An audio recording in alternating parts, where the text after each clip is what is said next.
When the chaos of popular culture makes your brain hurt, you really need relief in the form of a transfusion of analysis and humor. It's time for a POPeration. Join hosts Eric and Stacey as they dissect pop culture, one bloody organ at a time. It's just what the doctor ordered. And hello, this is POPeration. I'm Stacey. I'm Eric. And welcome to POPeration. This would be the sequel to our last POPeration episode. God, you're clever. See how I tied it up there? We're talking about sequels today. We're talking about sequels.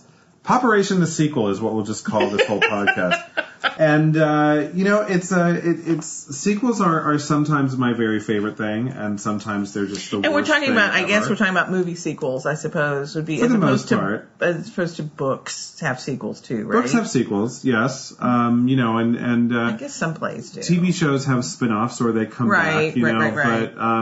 But no, this is really something where It's more movie-ish. I think we like movies more than we do a lot of reading, so that's part of it. I mean, certainly in this day and age, Yeah. 21st century is for sure. So when we think about the word sequel, movies are what come up a little bit more. And obviously, the very best reason for a Hollywood producer to come up with a sequel is, hey, we made a shit ton of money. So let's go ahead and just but I do think open there are other up reasons. the coffers. There's other reasons why. There It's not can just be other good reasons why. Well, obviously, they're not going to make a sequel to a flop. No, they're not going to make a sequel to a flop. But I think that sometimes you have this movie and it's been a hit, but there's still you feel like there's more of a story to tell. Okay. There's more people enjoy the characters so much that they want to be around them again. Mm-hmm. They want to see them in a different story, or they just enjoyed it. It was such an enjoyable experience. They want to experience it again. And so you create another story for them to do so. Now, if you're making more money at the same time, great, mm-hmm. Bonus. But I think that sometimes it is a matter of we weren't done with those people yet. We really want to be around them again, or we want to see what they do again. Well, and you're right. Sometimes that happens, and these are business people, but they are also artists. And I think sometimes when it really doesn't work is when you just get the carbon copy of the first movie again. Correct. It's hard to make especially the second one. It's hard to make a good sequel that lives up to the first. And then even rarer that it surpasses the first. And I can think of a couple of examples. Mm-hmm. Which we'll get to. We'll get to. But I do think yes, money is always there because you're right. You're not going to make a sequel to something that didn't make you money, and certainly not to something that lost you money. Mm-hmm. But I think that there are other reasons that will go toward that, and that, if money is, people are like, well, I don't really need the money on this. And you say, but look, we have these characters, or we have this kind of setup that people enjoyed and they want to go to there again. Well, and then sometimes it's very clear when you watch a film that they've left the door wide open for a sequel.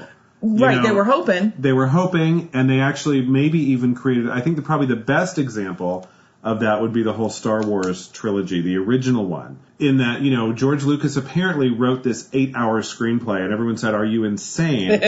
Let's take the first couple, hours of this and make a movie out of that. We'll end it at a convenient, high point. Let's kill the first Death Star. Right. And then if it does well, then obviously let's come back and you can make part two. And that's one of the reasons why The Empire Strikes Back worked so well, because it was just, of course the story was going to go there because it was always the original vision for that to happen. Correct. I think sometimes then you end up with, gosh, this was really good. Do these characters have a life beyond this first thing? Exactly. And that's what sometimes you feel like people enjoyed them so much, they want to see more of them, maybe in a different way or a different facet of them. But here's a movie that needed to have a sequel and didn't because it didn't make enough money. Did you ever see Salt with Angelina Jolie? No, I did not. So great. And not enough people saw it, so I'm not going to do a spoiler on this show. I really want anyone within the sound of my voice, and that includes you, Stacey, to see this movie. Okay. So good. Who else was in that? Oh, Is it that British guy that was in it or no? That British guy. You know exactly. No, I don't know. I can't remember his name. I don't remember the rest I think I'm of thinking it. of a different Angelina Jolie movie. But anyway. This was a movie. The setup of the movie is we're looking for a double agent named Veronica Salt. And so she's there and she's at the FBI and she's like, but I'm not a double agent. But they think she is, so she goes on the run. Okay. After that, a lot of twists and turns. Gotcha. I won't tell you what's up. Ends at a cliffhanger moment. And so clearly they wanted a sequel to happen and had more people seen this film, which was so, I mean, in the action genre, so good, so well done. Right, yeah, look at that. And so clever. I wish there would have been a sequel to that. Speaking of that kind of thing, I have one example of a movie that they thought they were going to have a sequel. But they didn't. I mean, it was set up to have a sequel. Even the title. Remo Williams, The Adventure Begins. Never saw it. I can't remember the guy who was in it. I can't remember his name right now. But he was in Tremors with Kevin Bacon. But he's a very good actor, character actor. He ended up being mostly. But he was the lead. And he was that reluctant hero thing. And his mentor was Joel Grey. In a very racist Asian, he played an Asian guy. Oh God! I know, it was very Mickey Rooney. But if you get past that part, it was okay. It was a fine little adventure, okay. But they had set it up to have like movie after movie after movie that would be Remo Williams - whatever. Yep. It didn't make any money. Yeah, Fred Ward was Fred the name Ward. That's the name I was looking for. So. It wasn't an awful movie, but it wasn't popular and they didn't make it, but they clearly thought they were going to. Sure. And even, I think, the last little hubris title card had something about, stay tuned. Time. Yeah. So I think that you have to be careful when you go into things, hoping that they're going to have. Sure. I think you need to not go into it, in my opinion, thinking that you're going to get a sequel. You need to go into it for a good story. Salt would have been a much more satisfying film had they not clearly left the door open for a sequel as much as they did. Right. Which you're not going to get. So spoiler alert, a little bit. You're gonna be a little unsatisfied. Okay, so I need. Okay, all right, that's good to know. But the ride there is so good, and there are lots of things that happen that is so entertaining that it's still a good film to watch. So we're gonna play a little game. Oh dear. We're gonna play a little game, and the game that we're gonna play is you're gonna give me a movie that you think it would be either funny or difficult or challenging to come up with a sequel to. Okay. And then I'm gonna do the same to you. Okay. So I'm not good at improv, so well done you. So as we were thinking about this, we were saying, the movies the challenge about doing this is you don't want to create a sequel for a movie where A, everyone died at the end, or the best people died at the end because they can't be in the sequel. Right. Unless, their death was a fake. Oh my gosh, they live on. Right. Yeah. But that would be stupid. It was all a dream. Because that ruins the first movie, right? Correct. When you pull crap like Correct. that. The other thing is if a movie's just so good, why fuck it up by trying to. And we are going to talk about movies that didn't need a sequel or shouldn't have had a sequel. Yeah. And do they really fuck up the originals, or do the originals stand on their own? Yeah, that depends. And you can't, sometimes. Yeah, sometimes. So. Okay. All right. So who goes first? Go ahead. I'm going to give you your movie? You're going to give me my movie, so. Now, I don't, okay. You can totally do this. You can totally do this when I'm telling you. And my movie, my challenge to you, Jesus Christ Superstar Part 2. Part do 2. It. Go. Okay, so that's difficult because he's in the title. He is in the title, but if you were, but therein lies the challenge. But also, if you saw Jesus Christ Superstar, which I totally think everybody should see because it's so fun, either you're going to like it because it's 70s and campy, or you're going to enjoy it and appreciate it for it's just a lot of fun. Okay. But remember, there's kind of a two-parter. There's the hippies that are making the story go, and then there's the story of Jesus Christ himself. Yeah. So you could go either way, because at the very end, after they've crucified Jesus, all of the actors except Jesus get back on the bus and go back to whatever commune they came from. Okay, so my sequel for Jesus Christ Superstar, maybe we just call it Superstar. Oh, okay. What it is, it's those same hippies 10 years later in power suits in the 80s, all creating megachurches and turning religion into so they go to that same desert where Jesus died and make a megachurch with TV cameras And they make a shit ton of money because you asked an atheist to create a sequel isn't that good of me? For Jesus Christ Superstar. So I'm going to do one about how shitty religion can be. You're a recovering Catholic, so you know this stuff. Can be. You know, I don't think religion's not for me. I'm not saying it's not for everybody, but there is an interesting movie I think to be made and it's been made several times probably, about how, you know, these religious leaders, not the ones that inspired the entire religion, but the ones who tend to carry on a lot of them have other nefarious aims. All of these televangelists come in and they make these churches in the desert, and then, I mean, that's your sequel? What's the, where? Well, that's the setup. That's the setup. Okay. So, you know, and I would probably do I would actually do the actual rise and fall of Ted Haggard, you know, or somebody like him. Pick your televangelist who was found to be a total fucking hypocrite. Jim Baker. And, or Jimmy Baker, Swaggart. Or Jimmy Swaggart, you know. And Jim Baker would be good because Tammy Faye would be a really good. That's the Mary Magdalene of this particular story. Is she the Mary Magdalene of this particular story? Tammy Faye, and then she can have like a song at the end with her gay co-host of her new TV show.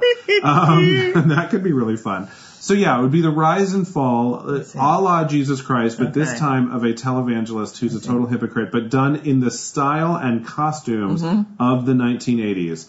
So we'd bring back all of those Dynasty-era shoulder pads, and I think it could be great. Interesting. Okay.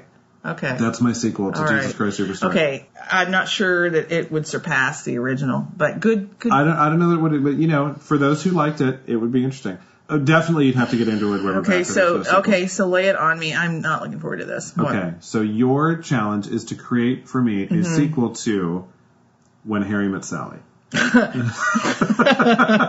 Okay. The challenge here is that the whole movie is about, can there be a happily ever after between two people who started out as friends and then fell in love? And at one point, 10 minutes before the movie's over, you're like, no, there can't be.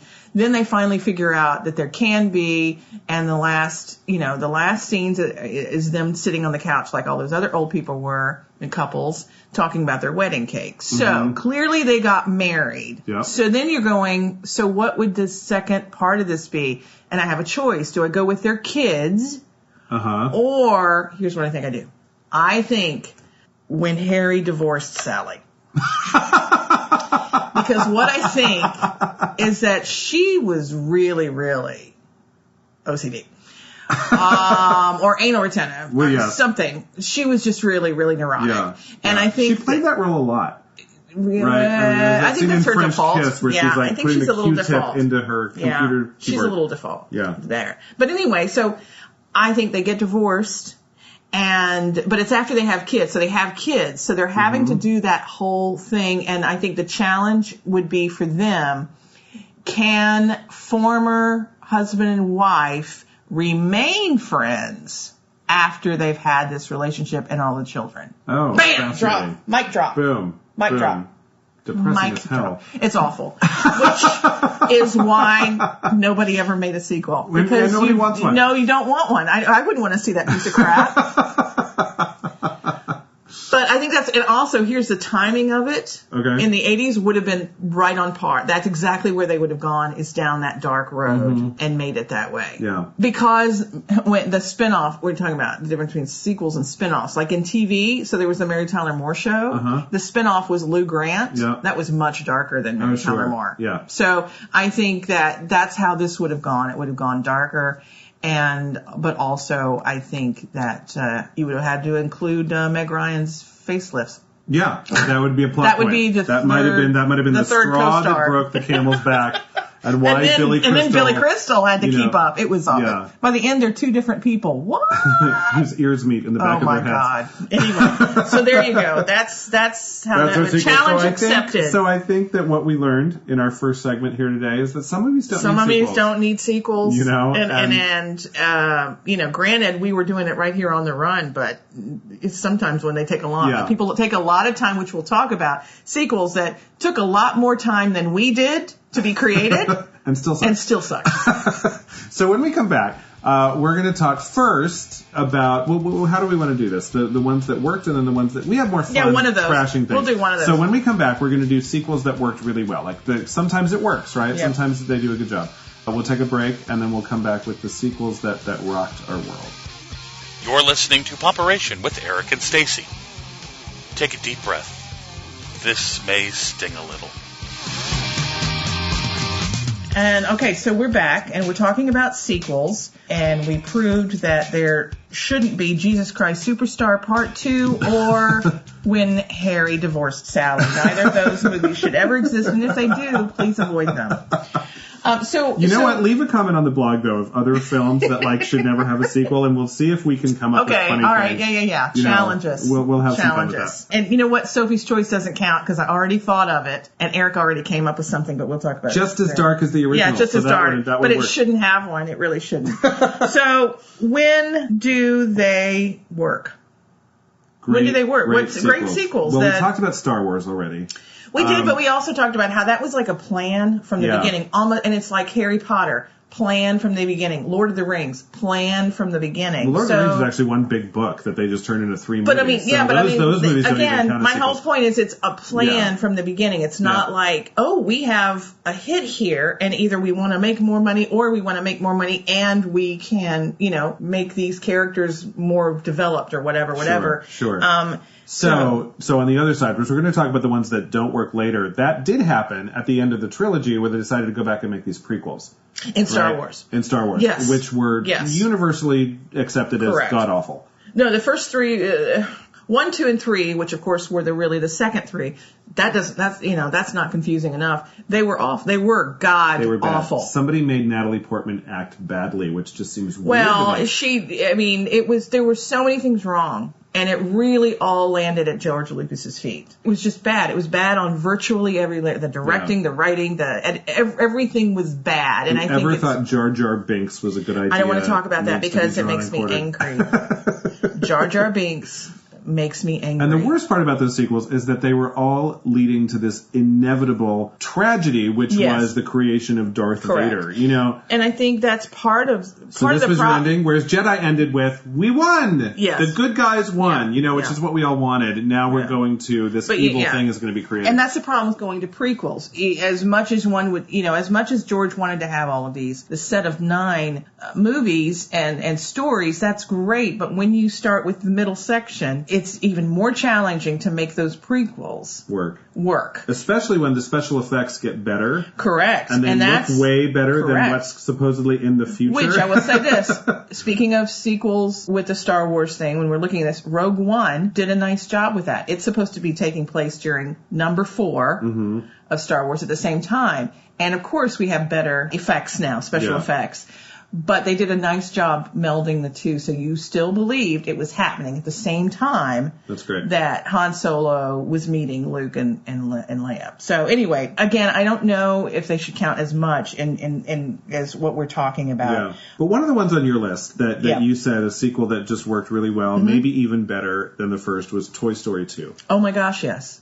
And I'm not alone in that. Toy Story 1 set up everything really, really well, and it was a great little story. But Toy Story 2 took all of the characters and just gave them more depth. And so you walked away feeling like you knew all of the characters more. And it was a very different story than the first one. The first one was really all about, this old-timey toy and the new shiny toy. As a metaphor for a lot of things going on in life, when the new shiny toy shows up, how does the old dependable, kind of stalwart feel about it? What was interesting about Toy Story 2 is that Woody and Buzz were friends. They were now best friends and had figured out a way to deal with each other. And once Buzz figured out he was a toy, he thought he was really Buzz Lightyear. So once he figured out he was a toy, which happened at the end of Toy Story 1, and it was a little, you saw it. You saw him, you figured that out, and that was a little hard for him. But once he accepted it, he and Woody were best friends. Things happen in that Woody is taken to be a part of this collection of the old 50s show, of which he was a toy of. And so, he's got all of his friends from Andy's house having to try to rescue him, but also in this new group that he's found, he's got, he belongs there too. He belongs with them, and he belongs with Andy's toys. And so there's this weird, he's got these choices to make. Do I stay with these guys who are going to remain a collection in a museum, or do I go with Andy where I'm actually useful? Yeah. And that's where I'm happiest. And so there were a lot of deep questions that were asked out of this kids movie. Yep. At the same time, it was still written well. It was funny. It was engaging. It was action-packed. And the new characters were great. And the new characters were great. Joan Cusack. Can't go wrong with Joan Cusack. Yeah, there's a snake in my pants. Oh, it's a snake in my boots. But it's 6 to 1. But I mean, it was fun. And yeah, Jesse's character was created. The horse, remember the horse's name. But again, if you do it well and keep in mind what was loved about the first one, you can make one that's just as beloved, if not more so, with the second one. What really strikes me about the second movie is the song that Jesse sings about being left behind. Oh my gosh. You know? Oh my gosh. It was a real, like, emotional moment Cry that did like not a exist baby. in the first one. You know, and it's just, there were touching moments in Toy Story, certainly, and all about how important our toys are to us, but we've never really dealt with that.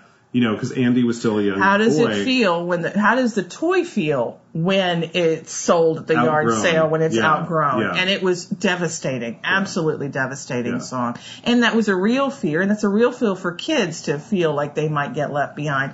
And I think that was the whole point. And then, you know, at the end, spoiler, it's a happy ending. You know, she becomes a part of the Andy's toy family. Yeah. And so then by Toy Story 3, which is also good, but I'm not going to get into right now, you know, she was definitely just a part of the gang. Yep. But no, I think Toy Story 2 was a wonderful example of how you keep what was good about the first one and then just, you know, move on with it. So completely different genre. Let's turn a very sharp corner here. Aliens was another one that we thought was a really great sequel. I think that was, and I do agree. Some people say it was better than the first one. I think there are pros and cons. Again, the first movie of any, you know, series, it sets up everything. Yep. And if you don't believe the first one, then it doesn't matter whether the second one's good or not, because there's no credibility. But you're not the target audience. If you hated Alien, you don't want to go see Aliens, so who cares? No, Aliens was just more, but it was really, and this is a feminist thing that I liked, is that I liked in the first one too, it had all these men, they all died.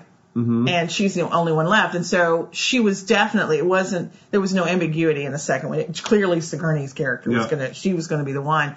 And I just think that they added to her strength. Yeah. And I'm always going to like that when it's empowering to women. Here was a female action star in a top, high budget, huge movie. Again, they took what was liked in the first one and they just evolved. What was interesting about the first one to me is that it was a surprise that it was Alien, the first film, was not billed as something where a woman was going to carry the entire. No, and in fact, that character was supposed to be. It was written as a man. Yeah. And I don't remember. I know I've read the story as to why it ended up being female, but it was written as a man originally, and they said, well, let's put a girl in there and change it up. And that was brilliant. Yeah. And it's possible, had it not been, that it might not have been the hit it was, because there was a uniqueness. There was well, that's different. Yeah, but it wasn't. But it also wasn't advertised as a feminist movie. It was just a horror movie that took place in space. Correct. So it was if you like sci-fi and horror, hey, come see this movie. I remember it was they can't hear you scream in space. They can't hear you scream. Yeah. That was the line, and it has nothing to do with being a female. Has nothing to do with anything. Except girls scream a lot. Okay. That's why. Thank you. But it was the second movie. It was Aliens, where you met the little girl, right? I think so. So that actually, the interesting thing about Sigourney's character there is that she was a big action hero, but then she also became a mother figure. And what was interesting too, that you learned a little bit more about the aliens, is that there was a mother figure going on there too. It was a lot of female stuff happening. So lots of mother energy going on there. Strong females. Yep. And it was not that the female was bad and the male was good. The hero was good. Yep. It wasn't that, vice versa, that the hero was female and the male was the bad guy. Yep. It was that everybody, it's like every other movie ever before where everything was male, the bad guys and the good guys. In this one, everybody was female. But I just remember, get away from her, you bitch. Remember that? But I mean, because you knew that alien was female, and she made a direct get away from her, and her was also this little girl. Exactly. You're right. Everything about it was female. And so I think that's scary as fuck. And I think that was also helpful to it. It added a difference to it, as like in comparison to Die Hard, which Die Hard 1 and Die Hard 2, Die Hard 2 was a pretty good sequel as well. They lost their way a little later on, but But again, it was one of those where that was virtually all male. Yep. And so what Aliens had was that it had this female, which gave it that in my opinion, is extra. Well, that's kind of new and different for people, and it's kind of appealing to go see something that's a little different. But again, I can imagine, though, a lot of Hollywood executives wanting to turn the sequel to Alien in a more male direction. Sure, you want to have a buddy movie. And it's interesting that they went even further into the female direction. And I think that was smart. I think that was really smart because it made them stand out from every other action movie out there. Yep. And again, take what is loved in the first one, enlarge it or make it better, just keep it in the second one. Don't make it a carbon copy, because the carbon copy sequels are the worst. You are exactly right. But other good ones, just to list some, Terminator 2.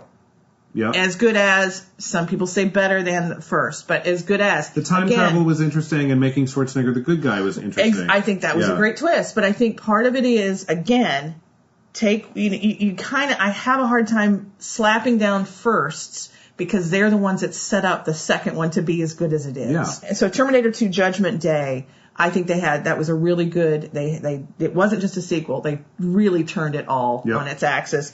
And of course the big one that a lot of people talk about is Godfather 2 being better than Godfather 1. Well, Godfather 1 begged for a sequel a little bit, because the whole movie there was Al Pacino's character going from, I'm distancing myself from this family. I want to be something different. I have this Diane Keaton as my cute little girlfriend who has nothing to do with this whole big Italian mob family that I've become a part of. And very slowly he gets sucked in to where that chilling final scene where he is, leading the mob people in Diane Keaton's face as the door closes in her face, and now she's a mob wife. Correct. He's dragged her into this as well. Right. And so, Godfather 2 was just like, well, how is he doing as a mob boss? But then what was so fabulous about Godfather 2 is that they did the whole prequel within the sequel. And you got to see in Italy the whole Robert De Niro storyline about how this family got started. Right. Which could have been a really interesting way to tell Godfather from the beginning, but that's why that film, I think, is so much better.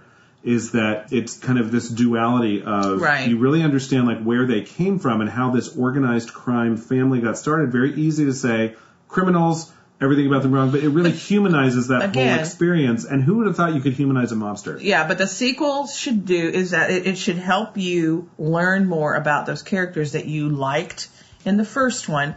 It should educate you a little bit more about them, give them a little bit more depth. Mm-hmm. And I think that the good ones do, and the ones that we mentioned do. So, but then some don't. And some don't. And we can talk about those coming back. We'll be back. Open wide. It's your prescribed dose of POPeration with Eric and Stacey.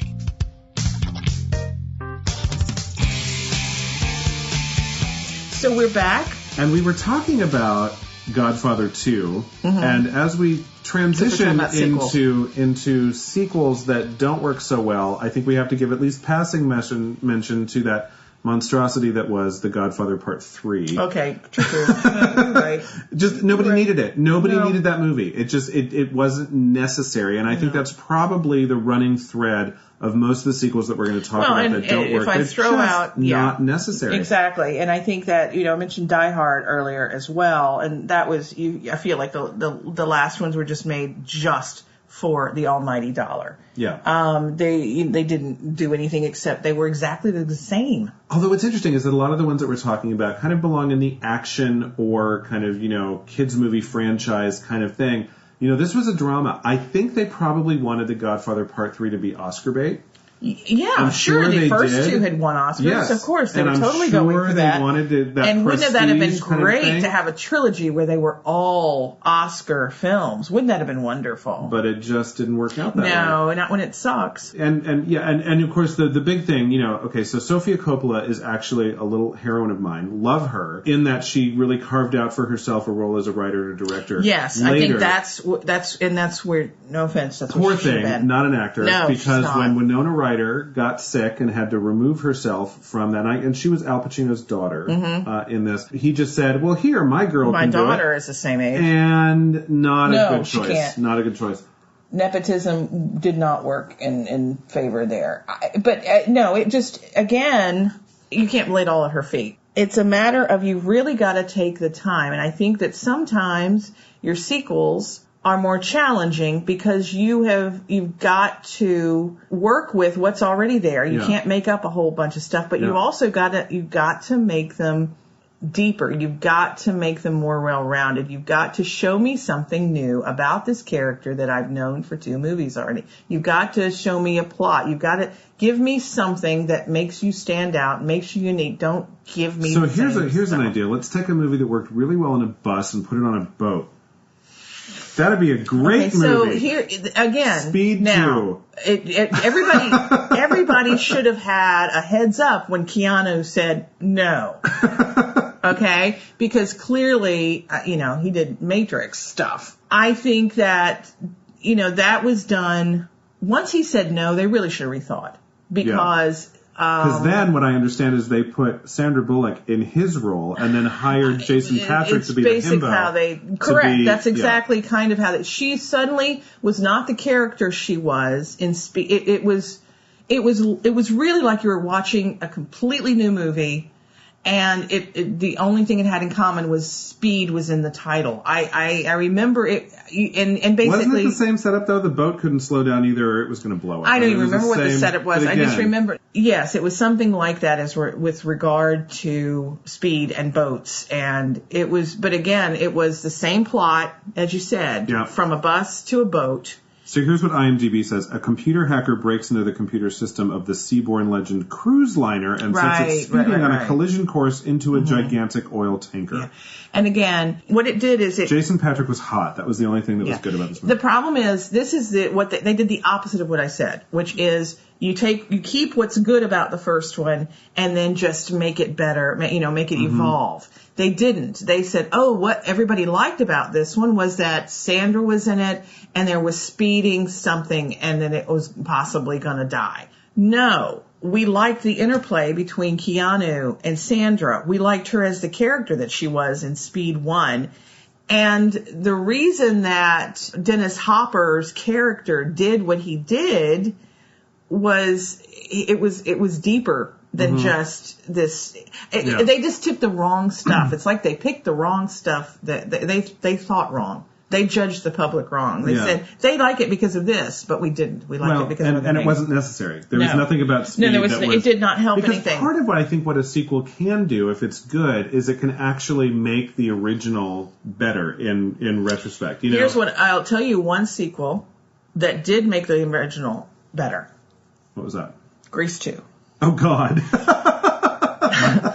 By comparison, yes. Once I saw Grease 2, I realized how much better Grease 1 was than I thought. Which is saying something, because Grease is not a great It's not a great movie. But it made a lot of movies. The moral of Grease is, be a slut, improve your life. Correct, I hated that. But Grease 2 is interesting.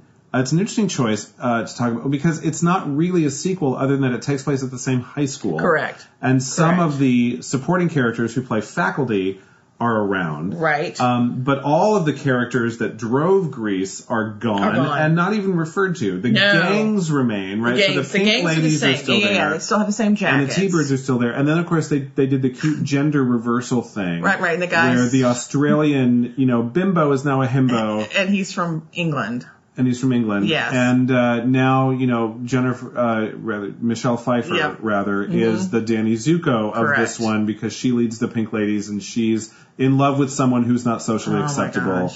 And she wants a cool writer. A cool writer. See, you should be embarrassed by that. I should. You should be embarrassed that you know that. Well, it's something that I couldn't wait to see when it came out because I loved Grease, and now it's easy to make fun of. Well, but that's one that didn't need to be made. Clearly was made for money. Yeah. And it was pure, unadulterated crap. But it did make Grease 1 look a lot better. But, gay men will go see it because Judy Garland's daughter is in it. Lorna Luft. Lorna Luft is Who is she? She's the Pink Lady sidekick. She's like the one in the bowling. There's this whole song about bowling. Oh my God. See, now that should be a tip off to anybody. If there is a song about bowling. Yes, a whole song about say bowling. No. That's what I say to my agent. If there's a song about bowling, I'm not doing it. Yep, I'm not in that takes place show. at the bowling alley. I remember she had a big bouffant. I forgot Lorna Luft is in there. I kind of forgot Lorna Luft had a career. Sorry, my bad. Yeah, so who didn't? So we're talking about how sequels, and I've sat here and hammered, they should take what we love from the first one and be different as far as plot or whatever, but show us something different about those characters in the second one. I don't know if I do think it applies to virtually every sequel that comes out. Now, having said that, there are a lot of people who liked Airplane 2. Okay. Now, Airplane was a satire. So parody. Parody. Yeah. Okay, a parody. Right. A parody. And, lots of slapstick. Just in some ways, it was the lowest form of comedy. Oh, yeah. Surely you're kidding. I'm not kidding, and don't call me Shirley. Yeah. Hospital. What's that? Well, anyway. What is it? Anyway, so Airplane 2. Although when the shit hit the fan, I did cry. So I laughed so literal. Yes. Well, here's my thing. So what I've said is the first one should take what everybody loves and put it in the second. Yep. Unfortunately for Airplane 2, what made Airplane 1 so wonderful, in my opinion, is what made Airplane 2 so not wonderful. Because it was exactly the same movie. Yeah, carbon copies suck. I mean... It was exactly the same movie, but here's why, and you say, well, then why wasn't it as much a hit as Airplane 1? Because Airplane 1, nobody expected that. Yeah. Our expectations were maybe it's gonna be funny, maybe comedy, whatever. We didn't realize there were gonna be 14 jokes every single minute. Yeah. So there's always something for someone to laugh at. Yeah. And you could watch the movie several times and finally feel like maybe you've gotten most of the jokes. Mm-hmm. Airplane 2, exactly the same, some of the same jokes. Yeah. Running gags can be funny, but if all you've got are running gags, but if it's the same exact running gag, then it's not interesting. I've already laughed at this before. Yeah. And you haven't shown me anything more. You haven't added depth. Well, that's it. So with Airplane, there was something new. And then with Airplane 2, it was just kind of like more of the same. And I think that's why the Matrix sequels didn't work very well either. I mean, The Matrix blew everyone's mind. I mean, not only the effects were amazing, but the storyline, the idea that could we be? I mean, I don't think we are, but it's the only time I ever considered, could I be in a pod somewhere and could everything in my life be a complete illusion? That was a scary concept to get into. Correct. The idea of breaking free from that. Clearly, the film ended without Neo and his band of warriors winning the war. Correct. And so a sequel was kind of inevitable, considering it was such a big hit. But then it just became the same, the darkness that was interesting in part one just became overbearing levels of darkness. Right. And the effects were the same. And the storyline and the concept was the same. Yeah. And the Oracle was not nearly as magical because we'd seen her before. And then, by the way, the actress died and we had to replace her. And they had some stupid reason as to why she looks different now, which was dumb. Yeah. But, there was just something that, and of course now, this is another podcast for another day, but now, of course, they're talking about remaking The Matrix because nobody wants a remake to The Matrix. No. The original Matrix holds up so well. Yeah. Nobody needs a remake to that. Now, and here's what I didn't bring this up in the best ones. I forgot about this one. So, Jaws. Yep. Jaws 2. This time it's personal? No. Well, yes. Okay, that was the tagline, but it was, if not as good, it was either as good or better than the first. Okay. Yeah. I enjoyed Jaws 2. First of all, it did what I wanted it to do. It gave me more insight to the characters. They had grown. The boys had grown. Chief Brody's boys had grown. Yep. But it was personal. You could relate, everybody in theory knew the premise of the first time. Mm-hmm. And that was what was good in this, in that we saw Jaws 1, so we know that when Chief Brody thinks there might be a shark out there, we should probably pay attention. And when people in the city don't, you're like, you're idiots. Yep. And so we were invested. We're invested. We believe in him. We believe in, there were a lot of people that came back. And I just remember, it still had gross. It had a better shark because effects had gotten better in that time. On the other hand, your entire movie rests on a scary shark. Yeah, effects help. So but they had done a good job with the story, and it wasn't exactly like the first one, and how everything ended up. Obviously it was a happy ending, but I remember walking away going, I love Jaws 2. Now I cannot say that about Jaws 3D. That was awful. And I think after Jaws 2, it got to where you don't need to make any more. Yeah. But they did. They made 3 and 4. And I think that that's a problem. They've done that with the King Kong ones as well. Yeah. King Kong, Son of Kong, Kong versus Godzilla, Yeah. and all of that. And to make money. And I think, again, I guess my point is, if you're going to make... Bride of Frankenstein, Abbott and Costello Exactly. meet Frankenstein. I guess if I had to go to a diagnosis here, my thing is understand why the first one was a hit. Mm-hmm. Understand that in order for the second one to be enjoyable, whether it becomes as big a hit money-wise or not, you need to keep the heart of what was beloved out of the first one. And then you've got to make it evolve some and give us more depth and let us understand it more. Yeah. Otherwise, you're not going to have a successful sequel, or you just shouldn't make one. Well, and the other one that I would have mentioned before, or in the best, and it goes way, way back, and I just briefly mentioned it just now, is The Bride of Frankenstein. We tend to think that sequels are this new thing. We've been doing this for a long time. Forever. And The Bride of Frankenstein was really interesting because, in the first one, you get so if we could create life, the whole ethical thing around that. We never really considered it from the monster's point of view. And The Bride of Frankenstein does that. Correct. Because she wakes up and she's like, I don't want this. Correct. I don't want him. Yep. I don't want this thing you've created me. And all of a sudden, you've got a monster with agency. And that just adds to the ethical question you were asking in the first one. The original Frankenstein monster in Bride of Frankenstein is, okay, the reason we created her was so I wouldn't be alone anymore. Mm-hmm. Now what do I do? Yeah. I mean, suddenly they're having these real human things about themselves. They're having these emotions and these feelings.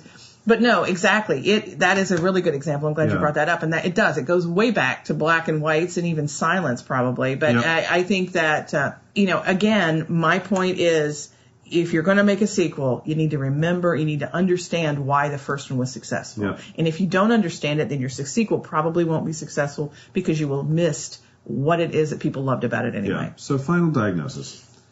Sequels can be good. Nothing wrong with them. In terms of, should we have them? Should we not? Sure. Yeah. Why not? Yeah. But not for everything. But not for everything, and not solely for money. There's got to be something there that's worth going back to these people again and exploring and getting deeper and getting closer to. There's got to be a good reason for it. Yeah. And then if you're going to do it, remember what the reason is. Yeah. Yep. That's it. Cool. Cool beans. Well, thank you for listening. We'll be back with a sequel, as it were. We're funny. Yep. I'm Stacey. I'm Eric. This is POPeration. Please subscribe. You've been listening to POPeration with Eric and Stacey. Check out our website at poperationroom.com for links to our blog and other extras. Don't forget to subscribe to POPeration via iTunes, Stitcher, Google Play, YouTube, and other podcast locations.